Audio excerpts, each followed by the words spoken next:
Segunda, 31 de outubro. Verso para memorizar. E assim como Moisés levantou a serpente no deserto, assim também é necessário que o Filho do Homem seja levantado, para que todo que nele crê tenha a vida eterna. João 3, 14 e 15. Um prefácio à cruz.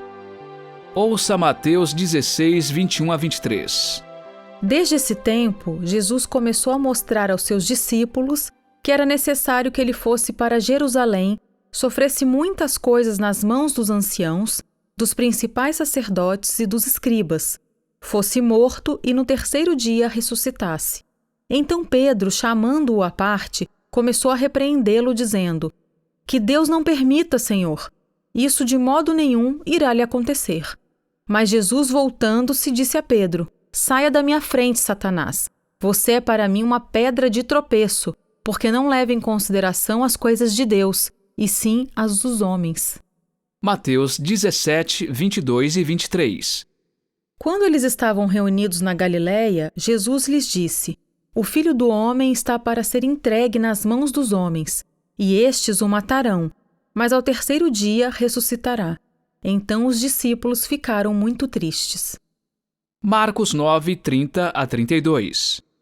E tendo saído dali, passavam pela Galiléia, e Jesus não queria que ninguém o soubesse, porque ensinava aos seus discípulos e lhes dizia: O Filho do Homem será entregue nas mãos dos homens, e estes o matarão, mas 3 dias depois da sua morte ressuscitará. Eles, porém, não compreendiam isto e tinham medo de perguntar. Lucas 9, 44 e 45. Prestem bem atenção nas seguintes palavras: O Filho do Homem está para ser entregue nas mãos dos homens. Eles, porém, não entendiam isso, e lhes foi encoberto para que não o compreendessem, e temiam fazer perguntas a Jesus a respeito deste assunto. Lucas 18, 31 a 34. Chamando os 12 para um lado, Jesus lhes disse: Eis que subimos para Jerusalém, onde se cumprirá tudo o que está escrito por meio dos profetas a respeito do Filho do Homem. Ele será entregue aos gentios, que vão zombar dele, insultá-lo e cuspir nele. Depois de açoitá-lo, eles o matarão, mas ao terceiro dia ressuscitará. Eles, porém, não entenderam nada disso. O significado dessas palavras lhes era encoberto, e eles não sabiam do que Jesus estava falando. Pergunta 3.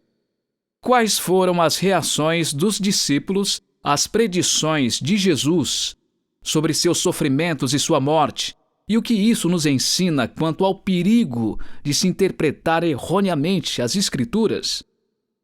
Jesus nasceu e viveu para morrer. Cada passo que ele dava o aproximava de seu grande sacrifício expiatório na cruz do Calvário.